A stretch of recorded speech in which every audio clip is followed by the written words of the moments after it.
Hello voice எல்லோரும் எப்படி இருக்கீங்க? நல்லா இருப்பீங்கன்னு நினைக்கிறேன். நானும் நல்லா தான் இருக்கேன். இன்றைக்கி நம்ம எதை பற்றி பேச போகிறோம்னா பட்டாம்பூச்சி இல்லை மினுக்கலாம்பூச்சி.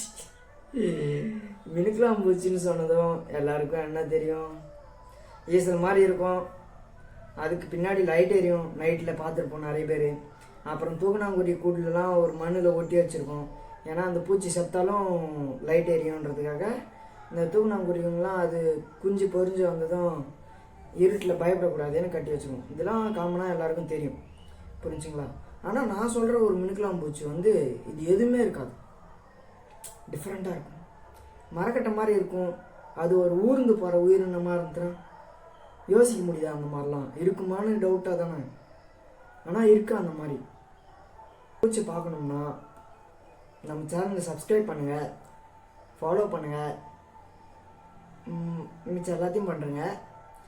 நம்ம வளவலன்னு பேசியாச்சு, வாங்க அந்த பூச்சை பார்க்க போகலாம். பூச்சி தான் பார்க்குறதுக்கு இதுவும் மரக்கட்டை மாதிரி தான் இருக்கும். ஆனால் இது மரக்கட்டை கிடையாது, பூச்சி மாதிரியே இருக்கும். நல்லா தட்டையாக இருக்கும், பார்த்திங்கன்னா தெரியும். ஓடாக இருக்குதா? இதுக்கான ஒரு சிறப்பு அம்சம் இருக்குது.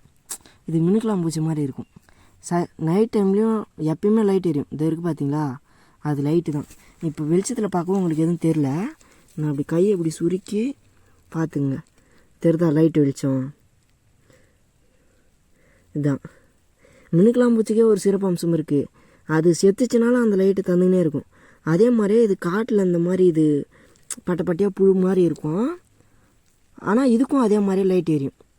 அது பட்டாம்பூச்சி மினுக்கலாம்பூச்சின்றது பறக்கிறது. இது ஊர்வனை, இது ஊர்ந்து மட்டும்தான் போகுமே. இதுக்கும் ஆனால் லைட் இருக்குது பாருங்கள், செம அழகாக தெரியுதுங்களா? நைட் டைமில் இந்த பூச்சி நல்லா மினுங்கும். அவ்வளோதாங்க காய்ஸ்.